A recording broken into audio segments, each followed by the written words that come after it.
May kakalikutin tayo guys, isang Dell na laptop. So ang problema nito mga kalikot, naghahang siya tapos mabagal mag-loading or hindi na tumutuloy dun sa kanyang Windows mga kalikot. So mamaya i-check natin yung kanyang keyboard, baka may mga key na nakapindot kaya nagdi-delay yung loading niya, kaya mabagal nang tumuloy dun sa kanyang Windows. So yan yung i-check natin mamaya. Tapos yung kanyang hard drive, sabi ni ma'am sobrang tagal daw bago makarating doon sa kanyang Windows. Minsan nag-error na siya mga kalikot. So i-check natin mamaya yung kanyang hard disk, baka may mga delay na or error. So ganyan siya mga kalikot, naglo-loading na lang. Tapos sobrang bagal niya. Bago natin kalikutin guys, shoutout muna natin yung mga sumusuporta sa ating channel. Shoutout natin si Ma'am Joanna Pauline, Ma'am Jenny Rose Paitan, Ellen May Bartolata, Yana at saka kay PFPMO. So maraming salamat guys sa pagsuporta sa ating channel. Kapag bago lang po kayo sa aking channel, huwag niyo pong kalimutang i-subscribe ang ating YouTube channel at pa-click na rin ang ating notification bell para lagi kayong updated sa mga bagong video natin mga kalikot. At saka huwag niyo rin pong kalimutang i-follow ang ating Facebook page. So tara guys, kalikutin na natin siya. Tara!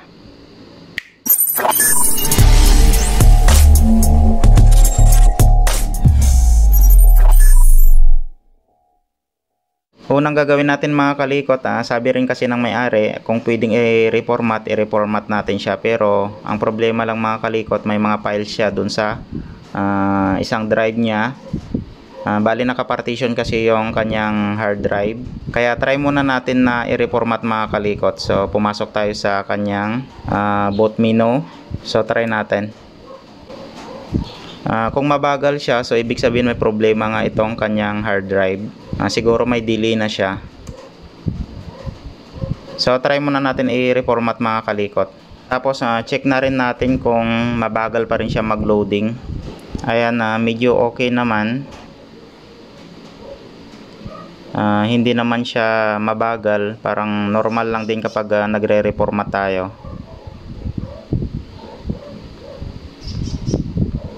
Baka sakaling magawan pa natin to ng paraan. Siguro may mga error lang yung kanyang operating system, kaya mabagal pumasok sa kanyang Windows. So check na rin natin mga kalikot. Sabi rin kasi ng may-ari mga kalikot kung pwedeng papalitan daw yung kanyang hard drive. So gagawin sana natin na SSD, pero ang problema nga yung kanyang mga files, may mga importanteng file siya dun sa isang drive or dun sa naka-partition. So try muna natin siyang i-reformat, tapos kukunin natin yung mga files bago natin i-upgrade ng SSD. Hindi lang natin sure kung naka-SSD to or naka-HDD siya. So try muna natin reformat. Ayan. Pinormat na natin siya mga kalikot, kaso nga lang medyo may delay siya, hindi siya normal, pero try na rin natin basta makuha lang natin yung mga files ni ma'am. May nakalagay naman na backup dun sa isang drive ni ma'am, yung naka-partition. Bali yun na lang yung tinira natin. Bali update ko na lang kayo mga kalikot kapag natapos na siya mag-reformat. A few moments later.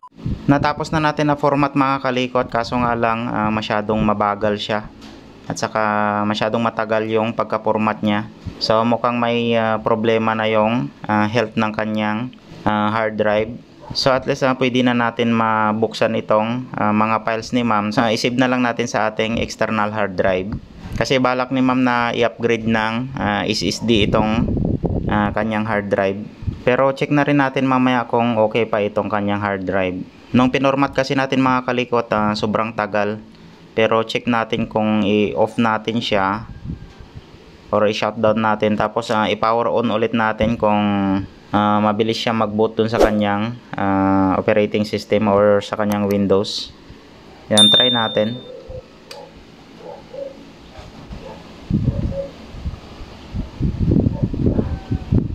Pero check na rin natin kung mabilis yung pag-boot up niya dun sa kanyang operating system, para kahit pansamantala lang muna na gamitin ni ma'am. Tapos i-save natin yung mga files niya, and then kung gusto niyang upgrade sa SSD, pwede niyang bilhan ng SSD. Medyo okay pa naman, Okay lang din yung pag boot up niya sa kanyang Windows. Ayan. So installan muna natin mga kalikot ng mga apps tapos yung drivers niya. Tapos kung ano yung decision ni ma'am, kung matapos na natin siya ma-backup yung kanyang mga files, so pwede na natin i-upgrade sa SSD. Update tayo mga kalikot, natapos na natin siya na reformat. Tapos nalagyan na rin natin siya ng apps. Tapos nakompleto na rin natin yung mga drivers niya. Kaso medyo mabagal nga lang. Kasi mababa lang naman itong laptop na to. Celeron lang siya. So normal lang yung medyo mabagal siya. Pero okay naman na gamitin. So okay na siya mga kalikot. Pwede na rin natin na ipagamit kay ma'am ito. Sinabihan ko na lang siya na bumili ng pang backup niya na USB para ma-save yung mga importanteng files niya. Tapos saka lang daw namin na i-upgrade sa SSD. Pwede pa naman niya magamit at saka hindi naman masyadong mabagal. Kasi naka 4GB RAM lang siya. So ang mga ginawa lang natin dito mga kalikot, nag-reformat lang tayo. Hindi natin siya binuksan or ginalaw yung mga parts niya.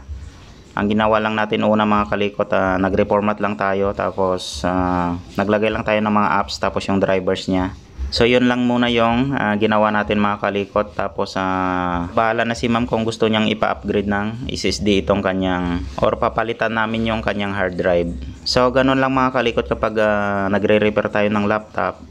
Kung ano yung problema niya, yun lang muna yung gagawin natin at saka step by step siya.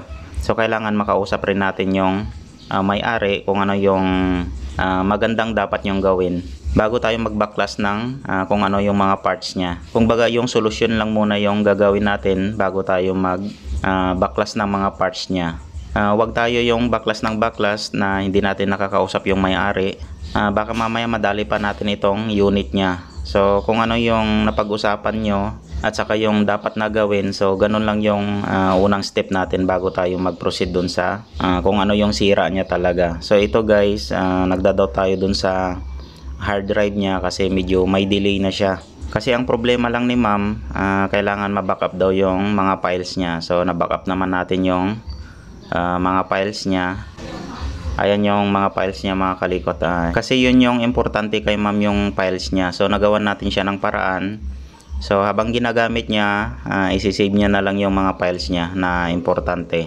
So hanggang dito na lang muna yung video natin para dito sa ating Dell na laptop mga kalikot. Kasi kukopyahin pa ni ma'am yung mga importanteng files niya, ililipat daw sa computer. So bahala na lang si ma'am kung ano yung decision niya dito sa kanyang hard drive, kung kailan namin siya papalitan. So hanggang dito na lang siguro mga kalikot yung video natin. Maraming salamat sa panonood ng mga video natin, at saka huwag nyo rin pong kalimutang i-subscribe ang ating YouTube channel at pa-click na rin ang ating notification bell para lagi kayong updated sa mga bagong video natin mga kalikot. At saka huwag nyo rin pong kalimutang i-follow ang ating Facebook page. So maraming salamat, ingat kayong lahat, and God bless sa ating lahat mga kalikot. Bye bye.